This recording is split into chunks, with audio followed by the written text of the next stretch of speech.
Well, what's happening, everybody? Good to be with you this evening. Once again, from the comfort of my bedroom. It's a wonderful thing because there's so much I want to say this evening and so little time to say it in. And I'm in a terrible, terrible way because I know that this thing, of course, I'm talking about COVID-19. I know this thing is much, much worse than what's being reported.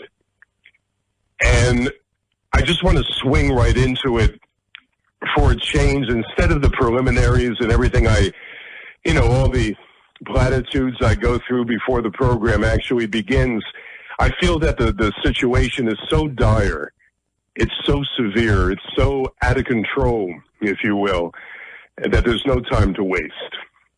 I know through some good sources that the numbers that we're getting on a regular basis are bogus.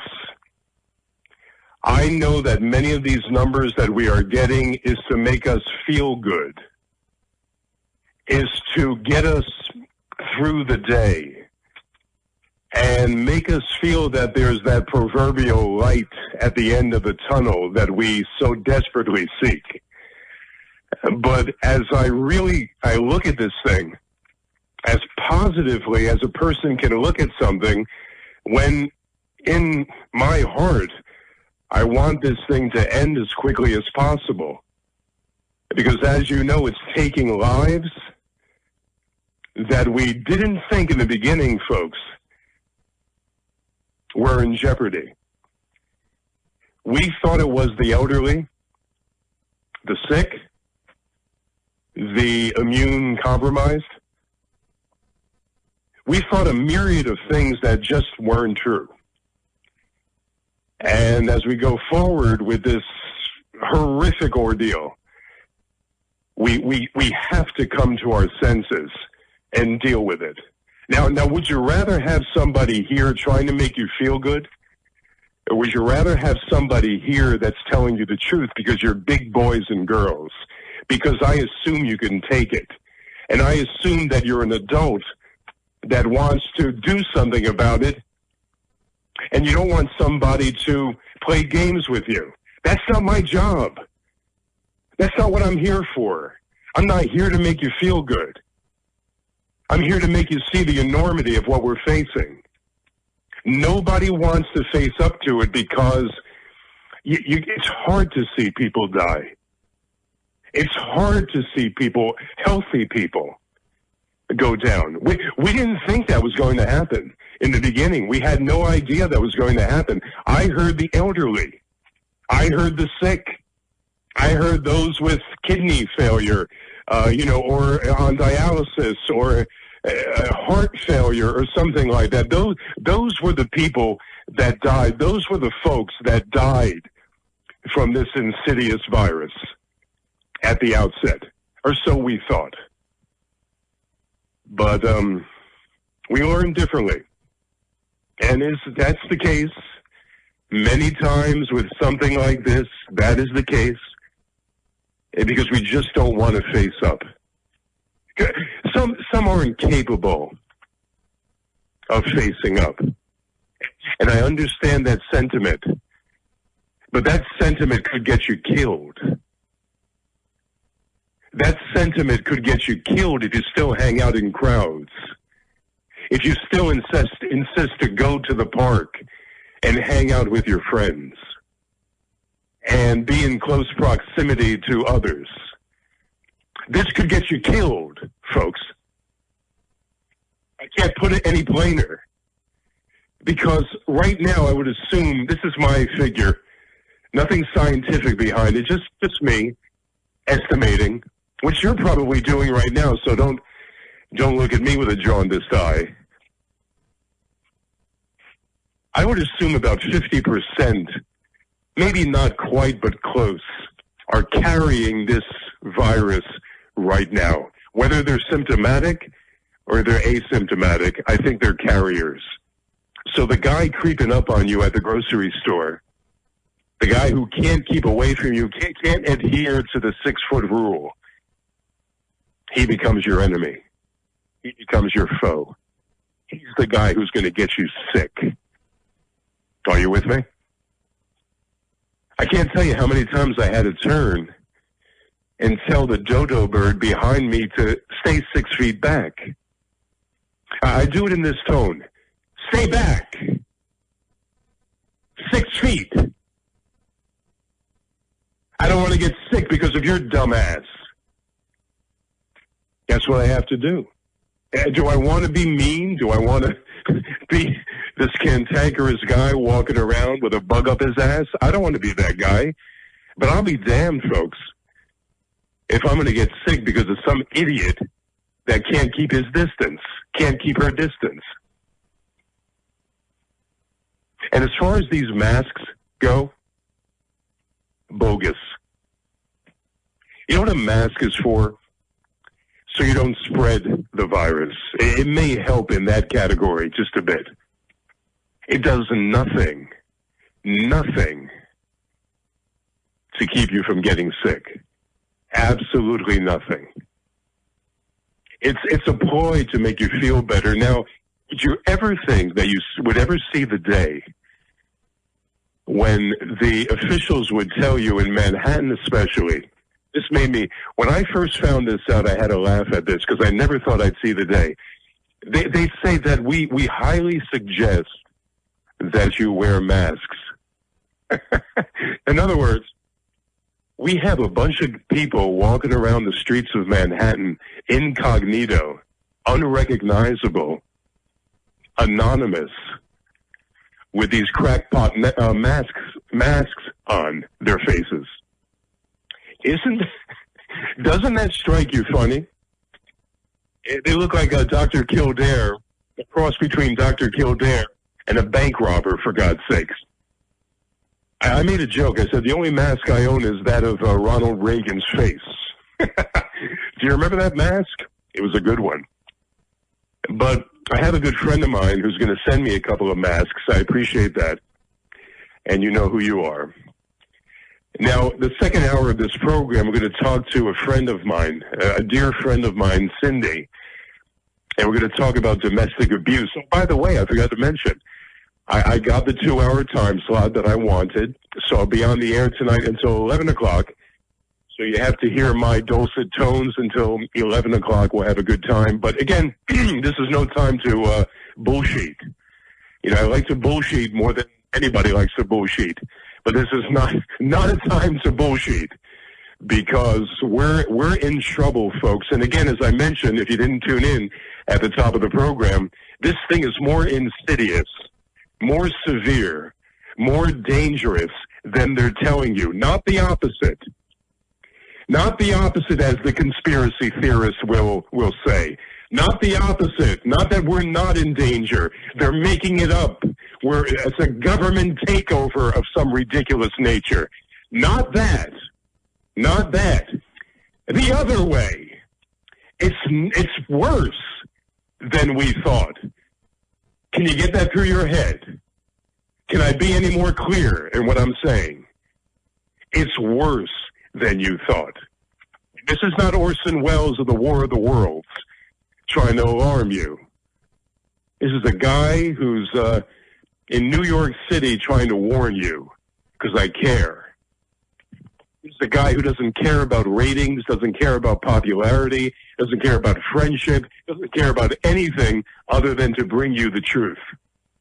That's where I'm coming from, other than these other cats down the dial. And while I'm on that subject, this is Ralph Romeo, by the way. This is WPAT Radio. The number to get in touch this evening while I'm on that subject. Think about that, Romeo. Don't forget. While I'm on that subject, you can get in touch at 646-492-2436 this evening, 646-492-2436. You can text your thoughts, because I can't take phone calls. I'm operating from my bedroom here. No phone calls, just 646-492-2436. I'll read those texts on the air. We'll have everybody have their say, and we'll get that out there. And remember about this program extending to 11 o'clock this evening. Then I'm back on the air at midnight until 2. It's a wonderful Romeo extravaganza this evening. I hope you're prepared. There's a guy down the dial who has cancer, and I tried to lay off the guy for a while because he had cancer. I felt badly, riding him like I usually ride the guy. But there's a guy that's been on the radio for 30 years, Rush Limbaugh, who's soft-soaping all of this nonsense to his listeners and deceiving people. And, it's not his ordinary deception, because his ordinary deception you could possibly understand, you could possibly laugh it off, but in this case, he's getting on the air, and he has a massive audience. He's getting on the air each and every time when he's there, because I know he's getting treatments. And I hope, through this all, I hope he gets well. But he's acting terribly irresponsibly by telling his many, many, many listeners across the country that this thing, he used the word, not my word, his word, hoax. It's a hoax. Oh, yeah? Oh, yeah, you big blowhard? Tell that to the people who died. Tell that to the families that are sick with grief. Tell your lies to those who are affected. This thing is taking otherwise healthy people and bringing them down to their knees and eventually to their deaths. 646-492-2436. I can't be any plainer. 646-492-2436. If you want to hear something nice, you want to hear, we're going to get by this. You want to hear the idiot we have for a president tell us we're going to get through. Stock market is coming back. Jobs are coming back. All that nonsense. We'll change the dial now. I'll give you time. Because you won't hear it here. Because the president is an absolute idiot when it comes to this. Hey, when it comes down to it, I would give way to a doctor. I would give way to a medical professional that knows what he or she is talking about more so than I. But Dr. Fauci, whatever he is, his name is that it? The man's trying to make a point at the podium. And the guy with the power tie and the orange hair has to interrupt. I don't care what you say, Mr. President. You don't know anything about this ordeal. Nothing. You know nothing. Step aside, put that massive, I know about egos, by the way. Put that massive ego aside and let the professionals rule the day. Let them talk to us in the tones they want to talk to us and the nature of what they want to say. Let's hear it. I want to hear it. I want to hear the good news if there is any, but there's none. Not yet. Maybe a couple of years from now, because my prediction, folks, you want to get really depressed? You want to go and jump off the ledge, folks? I'll be talking about this if I'm good enough and well enough and I'm still with everybody. The same time next year, I'll be talking about this. This virus, here's something that people don't want to hear. It's kicking our collective asses. Put your ear close to the radio. We're losing. We're losing. We're not winning. We like to think that we can beat everything and that we're invincible and we have no flaws. We have no shortcomings. We're the best. We're America. We're superior. It's kicking our asses. It's killing people every day, multitudes of people every day. And maybe because I sit in the powder keg, New York City, where this is the worst in the country. Next to, I think it's number one. New Jersey is right there. I think Louisiana is number two because they did that ridiculous Mardi Gras. What the hell that is. I've never been to Mardi Gras. It's not my thing. The hardest drink I take is lemonade. But, yeah, you want the soft soap, you want the good news, you want all the flowery talk, you want all the feel-good kind of musings that they're giving you on ABC, WOR, FAN, all the stations, Sirius Radio, and in the morning when I come on the air, they play taps. Because I'm not soft-soaping. Yeah, that's my word. You probably have a better one, but I'm not soft-soaping the way the other hosts are. So when I come on the air, it's like, it's taps. You like that? I'm just trying to tell you the truth. Seriously, just trying to tell you the truth. Oh, and the medicine, this anti-malaria drug that I talked about, I won't even attempt to pronounce it because I'm not quite sure, so I won't even attempt it. Doesn't work. Could be dangerous. If you have an existing heart ailment, it could kill you. There's a reason why it's not being approved. I'm sure these people have good intentions. They want people to get well. They don't want an epidemic of this proportion to kill countless amounts of people. If this drug was ready for play, it would be distributed widely. We still don't know the effects of this drug. Now, when someone is on the bed in the hospital, dying on a ventilator or something like that, and he or she has nothing to lose, should he or she be given the drug? Of course. I'm talking about using this as a remedy, as a cure. It's not going to work. It doesn't work. We don't know what it does other than to quell a few symptoms. It's not a conspiracy. They're not trying to keep the drug away from you, sick person. Not everything in this country is a conspiracy. Aren't you tired of crackpot conspiracy theories? Are you not tired of listening to nonsense from one person to the other, spewing this nonsense every day? Are you not tired of it? I'm sick and tired of it because I'm talking about life and death. Nobody on the radio is going to talk to you this way. No one. Right or wrong. They're not going to be so blunt. 646-492-2436, 646-492-2436. Jamie, my good friend Jamie. What's happening, Jamie? What's up, sweetheart? We're going to have our friend Cindy, let me be honest with my friend Cindy. She has suffered more abuse by numerous people in her life than anyone I've ever met in my life. I'm very close to this person, and she has suffered greatly. We're going to talk to her exclusively in the second hour, starting at 10 o'clock Eastern, and that would be 7 o'clock on the West Coast. And you just do the math on that one. Dr. Lederman's a great cancer doctor. He's fabulous. In fact, there's still people that are being treated for cancer. I know all you hear is the virus, and that's all we talk about, but there are still people who are sick with different ailments, different sicknesses, but Dr. Lederman's right there. He has not stopped during this crisis. He has been right on the front line during this crisis treating you. 212-CHOICES is the way you get a hold of Dr. Lederman. 212-CHOICES. 212-CHOICES.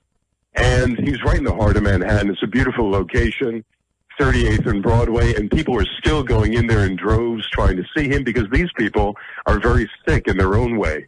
They can't be stopped because it's COVID-19 time. They have to go in there and see the great doctor. Now, the consultation is free. The consultation is lengthy.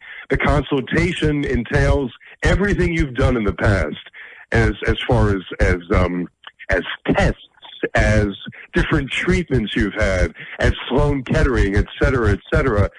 He approaches your cancer in a different fashion. Radiosurgery is non-invasive. This is an invisible beam that pinpoints the cancer. It's right at the cancer and leaving those healthy cells intact surrounding that tumor. And that's the way to go. 212-CHOICES, 212-CHOICES. It's not a hospital stay. Because frankly, folks, as I mentioned in the past, you want to stay as far away from hospitals as you possibly can at this point in time. Do not go near the hospitals. Don't go near any place like that if you possibly can. I'll tell you an ordeal that I went through with a broken toe in a minute. Why I had to go to, I'll tell you about that in a second, but 212 Choices, 212 Choices. Dr. Liedemann's a great guy. He'll sit you down. He'll listen to you. He'll give you feedback. He'll give you direction. He's wonderful. He really is. That's Dr. Liederman in the heart of Manhattan, and it's wonderful. Now, let me get back to depressing you. This is Romeo Radio, by the way, WPAT 930am.com or 930 a.m. on your radio dial. I'll be hanging out here till 11 o'clock Eastern Time. Again, we talked about social distancing, which is so important with this situation. It's very, very important. How is it important? The particles that come from one's mouth, this is very important, listen to me, that come from one's mouth while they're speaking can be very, very damaging. It's not just about touch. It's not just about the surface. It's not just about the, washing of the hands, the cleaning of the surfaces, all of the above. It's about staying away from the other person. That person who is there near you, whoever it is, you have to keep your distance. That's why when I'm in a grocery store, and I do go grocery shopping because I have to eat. My loved ones have to eat. Everybody has to eat. We don't stop eating because a virus is taking over. We have to eat. So I go in the grocery store, and these cats behind me are still up my ass behind me, and I am furious about it every single. I got a little thing. It's like a rear view mirror, for God's sakes. I carry a mirror in my pocket. I'm not kidding. You're going to think I'm nuts, but I'm dead serious. I carry a mirror in my pocket, and so I don't have to keep turning. I look in the mirror once in a while. I'll pull it out. A little makeup mirror. I'm not putting on makeup. Don't get worried. My masculinity is still intact. I'm taking out this mirror, and I'm looking at it, like a side view mirror, and I see the guy behind me encroaching. You know what encroaching means? It means he's right up my behind. Keep your distance for your own good. If you don't care about yourself, think about the next person. Keep your distance. I'd be damned if I let some idiot get me sick. Doing pretty well so far. Again, Andrew Cuomo's doing a wonderful job. Continue on, Governor Cuomo. Continue on. You're doing a wonderful job. You are taking the reins.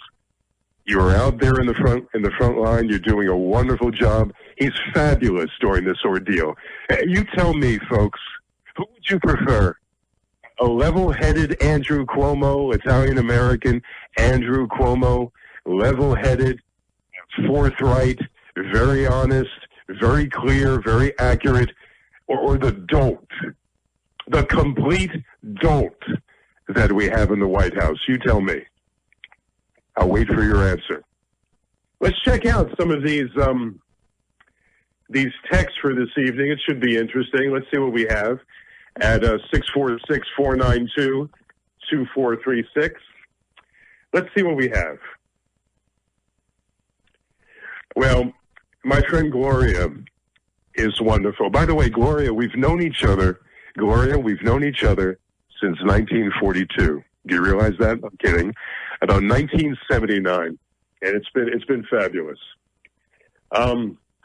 Someone a few hours ago, she says, someone a few hours ago wished that I got sick and died. Like today wasn't bad enough. Masks are a joke, but I actually bought them. My ass is kicked by this virus, and I get no sleep. You are correct. The drug is just a Band-Aid. And, she wants to go to a farm. She wants to... She wants to go to a farm. Well, good luck there, sweetie. I do, and she asked me if I carry a mirror. Yes, I do. I do carry a mirror. My friend Bob, our great friend Bob, says, and since there's 7 months till November, Blondie will run out of road. Blondie being the man in the White House, our friend Donald Trump, will run. People are calling me at this number, and you cannot get in touch with me at this number because I can't take phone calls. I can take your text at 646-492-2436. Blondie will run out of road as the body count rises. Hydrochloroquinone, am I saying that right? Hydrochloroquinone, highly toxic to retinal tissue, can cause irreversible optic damage. Interesting. So it's about the eyes. Isn't that interesting? I didn't hear that, Bob. Very good. I did not. Our estimates are similar, Bob says. I estimate the bug will work in its way through approximately 70% of the U.S. population. And from just the claimed data, the lethality is about 4%. That tallies up to approximately, now dig this. Now, Bob is worse than I am. 8 million fatalities. And by the way, the man that's sending me this, maybe the most knowledgeable guy I've met in quite some time. I haven't met him, but I've been in contact with him. He's just a listener, great guy, wonderful guy, but this guy knows his stuff in every field, and he's a well-read person. And his tally is rather disturbing. I'll tell you that. My friend Ray says you're off to an incredible start. You're the best guy on the radio.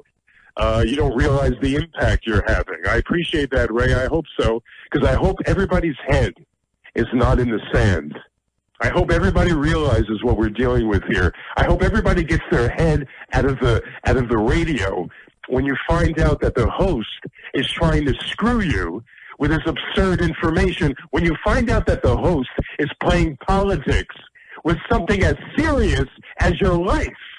I hope you change the dial. I hope you turn the dial quickly, with rapidity. That's my friend Ray's word. Because you know what it is, folks? It's not about feeling good. It's about the Darwinian survival. Are you with me? I hope so.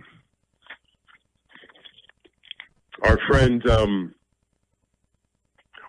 Cynthia in Washington State says, you know, when I tuned in on WPAT930am.com, I was hit with the presence of your voice. You have an ability to strike a chord in everyone, and I hear your heart, and I love your heart, and I know you're speaking from your heart. That's why I listen to your program above all others. I appreciate that, Cynthia. That means a great deal to me. Our friend Tammy, who's a contributor, the second wave of this virus is coming back in the fall, and it will be worse. This is another woman, a great woman, a fabulous woman. I'm close to her, too, and she's in the medical field. So she experiences much of this firsthand, and she knows what we're talking about here. And she's concerned with people underestimating this horrific virus. So I appreciate that. Our friend Sally in Westchester says, you know, it's not political. People still play politics, and people are dying.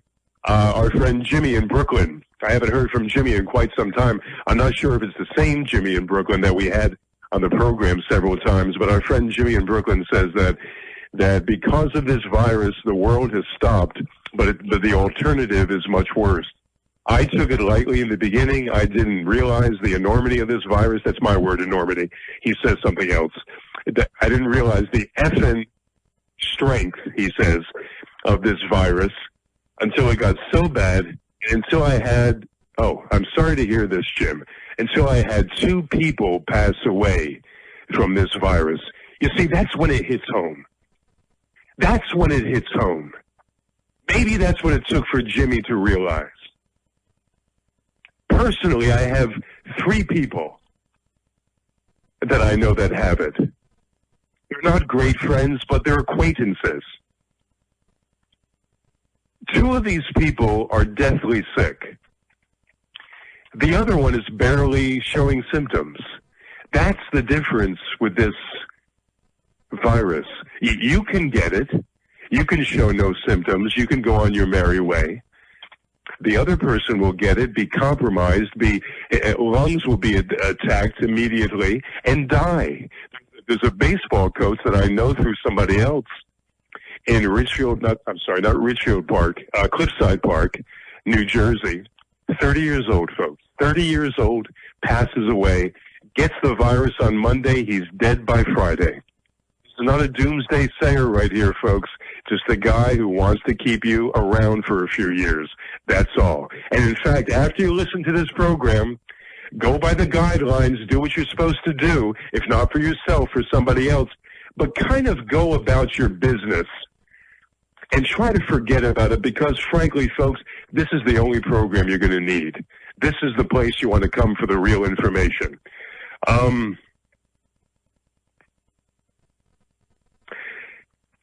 I tuned into the sports station, which was interesting. Now, as you know, Down the Dial is the most famous, the most popular sports station in the country, WFAN. Now, of course, they're at a loss. I work for ESPN, so they're my rivals, but I don't give a hoot. WFAN in New York, and he was, they're talking sports. I was listening to Mark Malusis, a good friend of mine, great guy. But they're talking sports. And this is just something, an aside that I just realized, and I noticed this afternoon. These people are speaking so passionately about the Mets and the Yankees and the Giants and the Jets. It just seems so asinine that these people are actually talking about these really relatively innocuous pursuits while everybody's dying. It just struck me that the sports stations are doing what they're doing, and I guess they have to make, lemonade out of lemons, I guess you would say. But it's absurd that people are, and they're getting those phone calls like Vinny from Brooklyn and Bobby from the Bronx. I can't believe those Yankees. What the hell? When are we going to start this season, for Christ's sakes?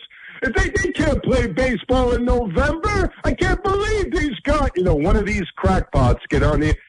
They're railing.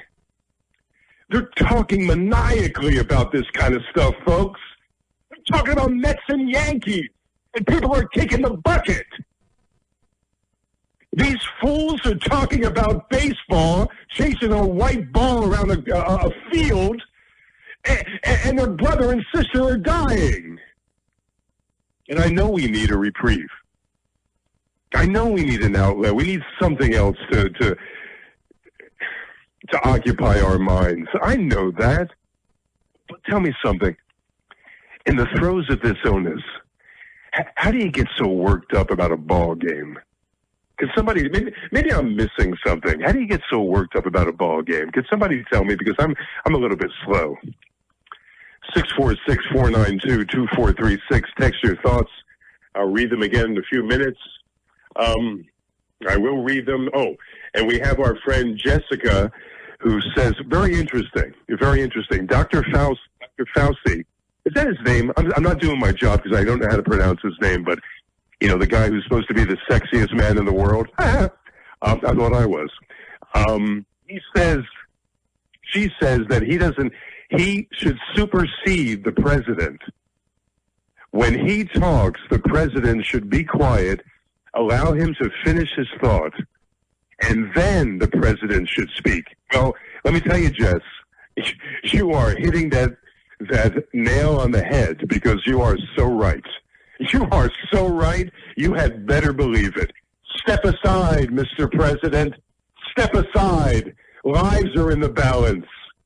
We don't care about your political leanings, your political ambitions, your run for the White House in November. We don't care. We're seeing people die. I'll stop before I have to take blood pressure medication or something like that. What do you think about that? By the way, the second hour, I just want to say it again. We're going to talk domestic abuse with my friend Cindy, and we're going to talk very extensively during that second hour about everything she's been through. And the reason, not to be melodramatic about all this, about abuse, I don't know how you can be, but not to be melodramatic, but just to help someone, just so somebody can listen in and maybe they're in that predicament and they can get out of it because they hear the victorious Cindy, who's persevered and done everything she possibly could to get herself through, and she's thriving today. We'll hear her in the second hour. She's a wonderful, one of the most incredible people that I know on the face of the earth, if not the most incredible person. The virus is winning, but that's okay. Let me break away for 1 second. Do you know the great Bill Withers passed away? The great Bill Withers. And the reason why I mention Bill is because I play him constantly on the program. We're always playing the great Bill Withers. Well, he died, I think, heart failure, at 81 years old. So rest in peace, the great Bill Withers. I mean, you hear Lean on Me and all the other great tunes, but those aren't the ones that I'm into. I'm into Same Love That Made Me Laugh, Why You Have to Make Me Cry. It's just wonderful tunes by the great Bill Withers. It's really fabulous, and I appreciate that very much that you take heed. I want to know something. I need to know something. Maybe you can help me out. Horse racing. Are you into it? Are you into horse racing? It's still thriving. For some strange reason, they haven't gotten the memo that all sports in America are shut down. For some reason, because there's so much money involved, I would assume, and because people are so addicted to the horses, for some reason, they're still running. In the middle of this plague, the horses are still running. Can somebody tell me why? Maybe you know. Can someone tell me why they didn't shut Trigger down yet? Secretariat is still running the track. What's the reason? Can somebody tell me? Just a side note. Just a little side note to make you happy. This is Romeo Radio, 646-492-2436,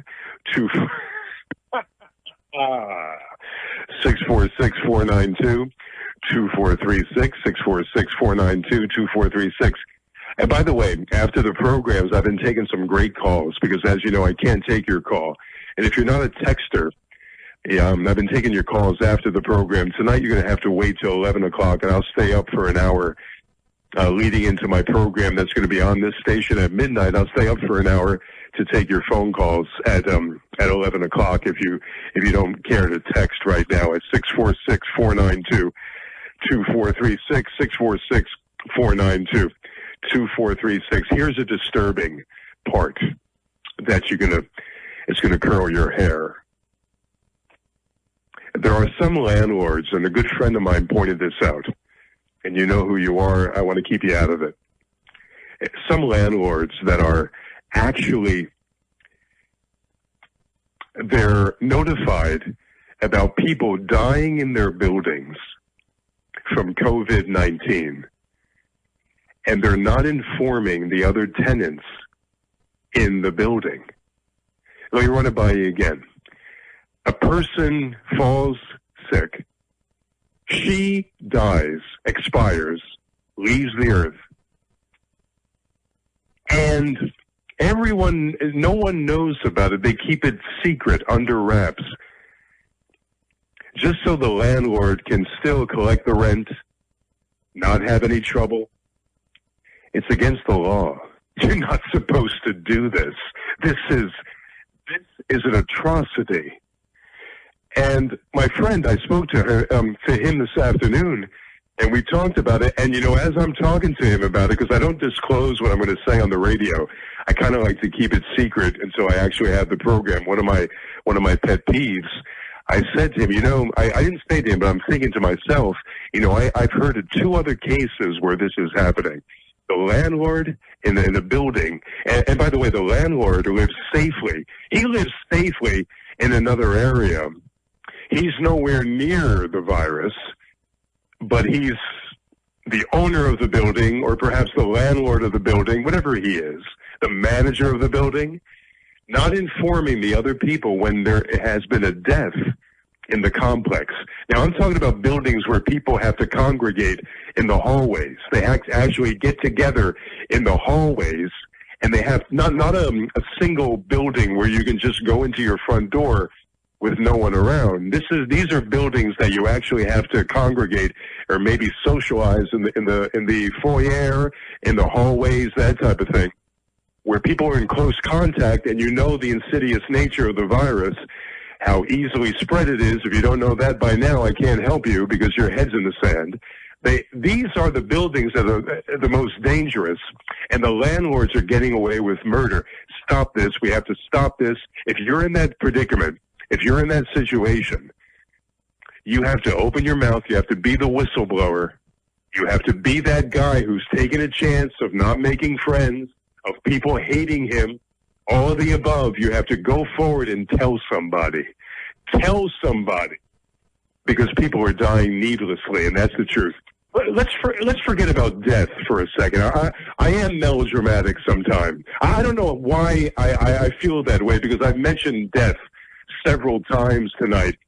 Maybe much to your chagrin. Yeah, maybe you want to kill me for mentioning death so often. Let's just say people are contracting the virus who wouldn't ordinarily have to contract the virus. Innocent people are contracting this virus who wouldn't ordinarily have to contract this virus. That's my major point in what I'm trying to say.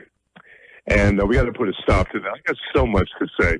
In fact, I wish I had 2 hours to say it in, but I did think it was important to take that second hour and talk to our friend Cindy about domestic abuse. That'll be coming up. She's going to hop on the phone with me.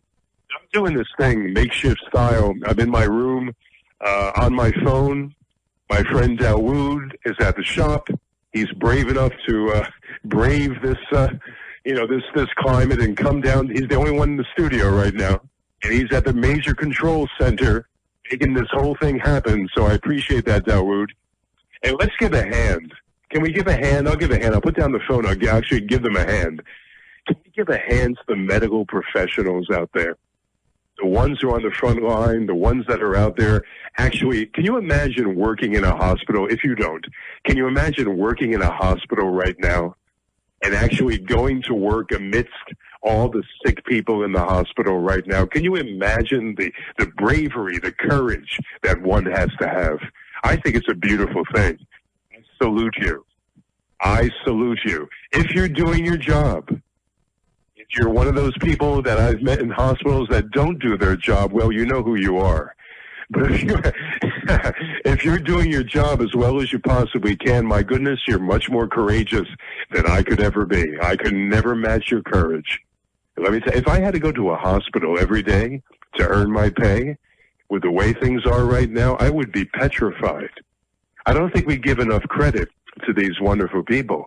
I would be I'm not just talking about the nurses and the doctors.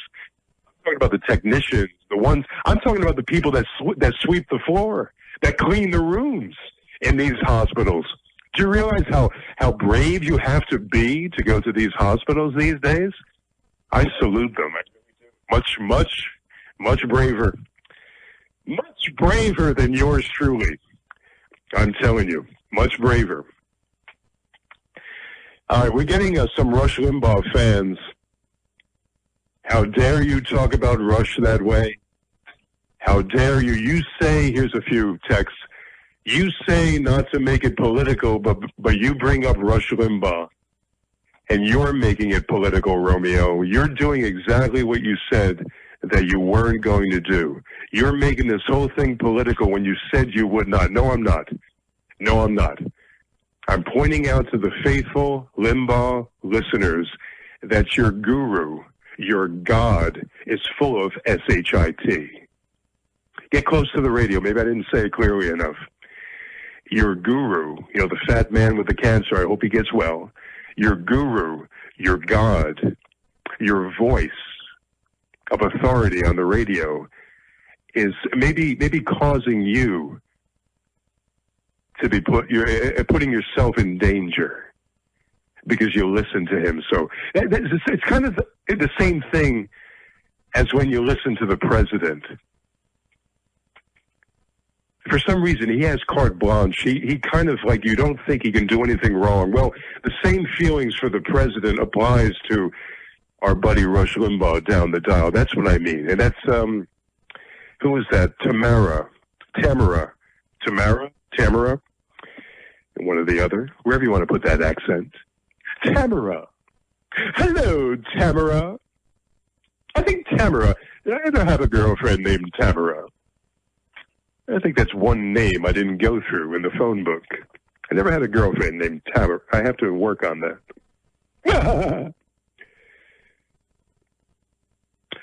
Listen, I know I'm rough. I know I'm hard to listen to, hard to swallow. I know I'm not making any friends. Maybe some, but for the most part, they're thinking I'm nuts. I know I don't have the voice that you maybe want to hear. I know I don't come from the political persuasion that you come from. I'm kind of like an anarchist. Not really, but I'm a fierce independent.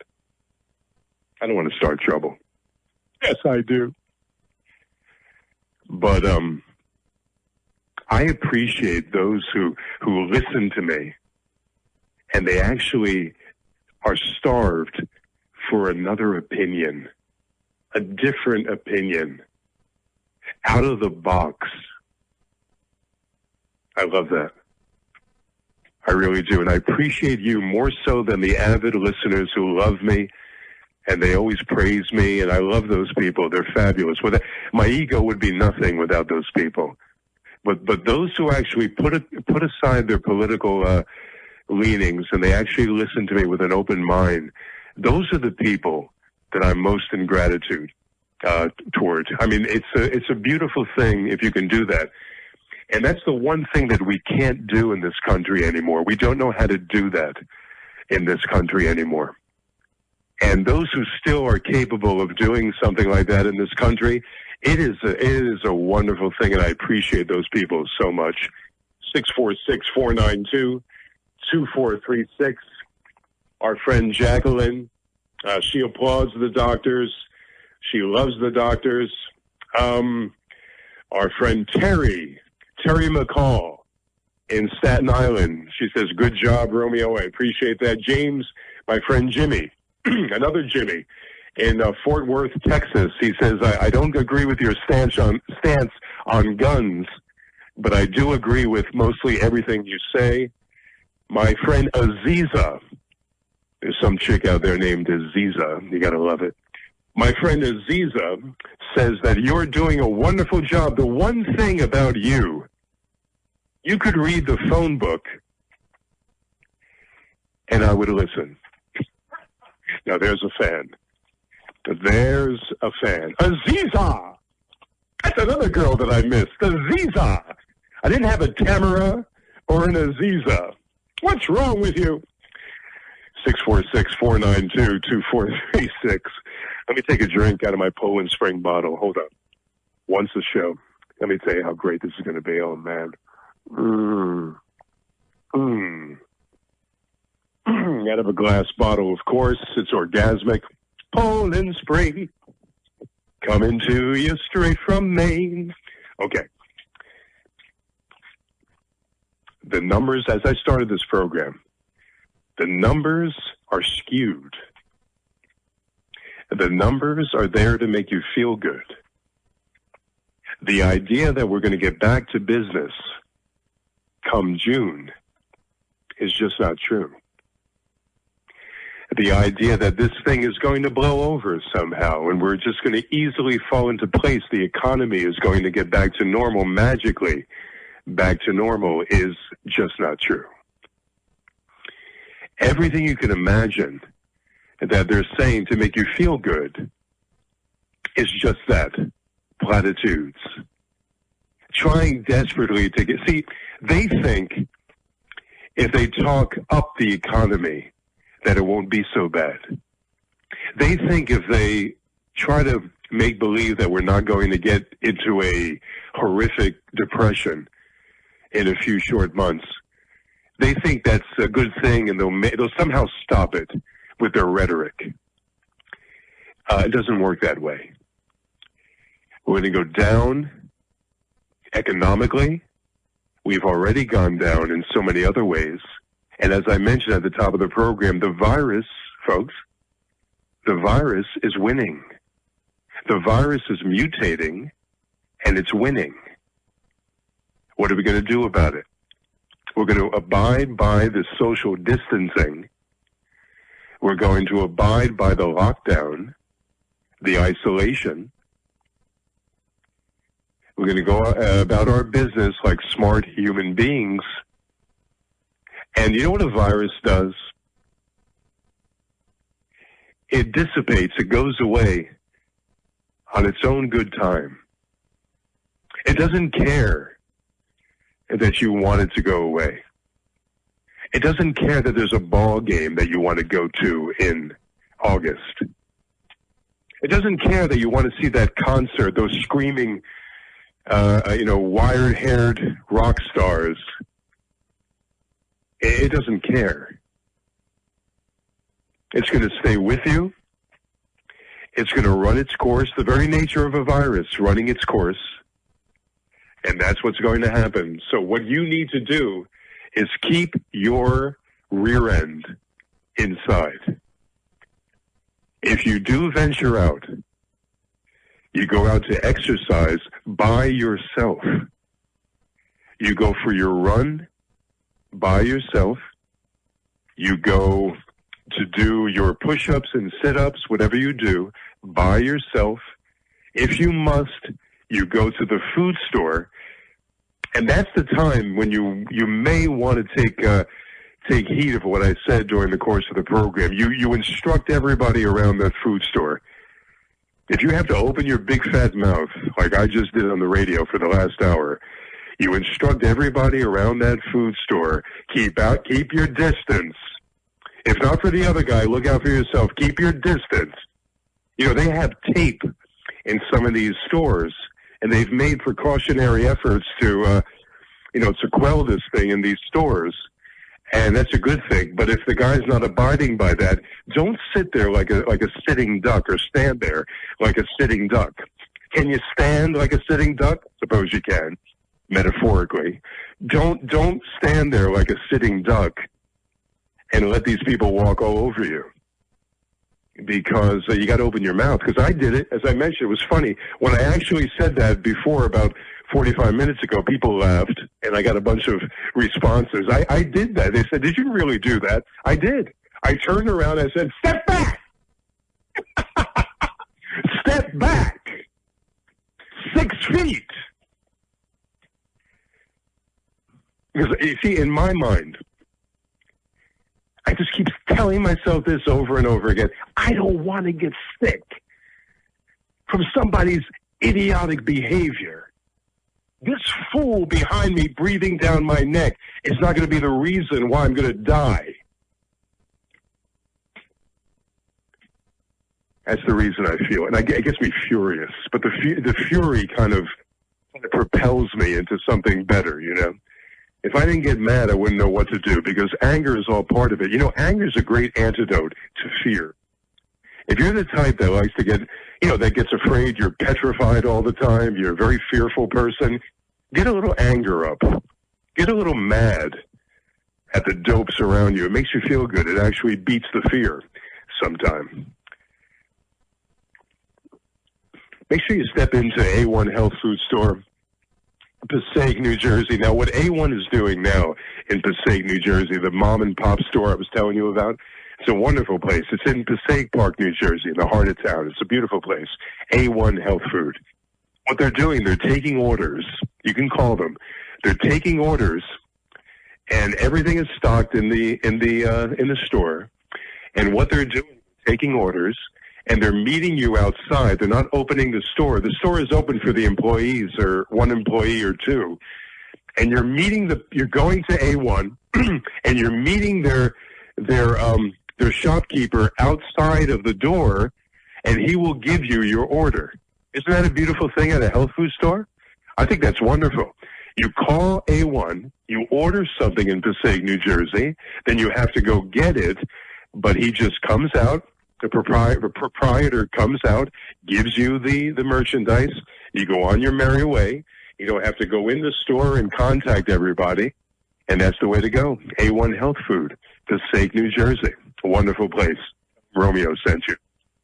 By the way, we're coming up with we're getting to the end of this hour, but we're going to be on the air again right now, so stay tuned. We're going to come back after Station ID and a few commercials with a great, great woman, fabulous woman, who's going to tell you from her heart her story of abuse. I'm going to ask her all the difficult questions. I'm not going to pull back. I'm going to give you the real thing as I usually do. And she agreed to spill her guts and pour her heart out just to help people. And that's a beautiful thing. And that's coming up after the break. And I have to tell you, it's hard to keep track of when I'm actually going to hit that 10 o'clock mark. So I guess I'll just sing the WPAT song in the meantime. So we hit the break. We'll be right back with you. You stay right where you are. You don't want to miss myself and Cindy giving you the skinny. WPAT. Do. When is that nice little 10 o'clock going to roll around? When are you going to roll around 10 o'clock? Are you anywhere near happening? Stay tuned. And then I'm back again at midnight, but you want to hear this second hour, folks. I really appreciate you listening to the Big Blowhard on the radio. I really do.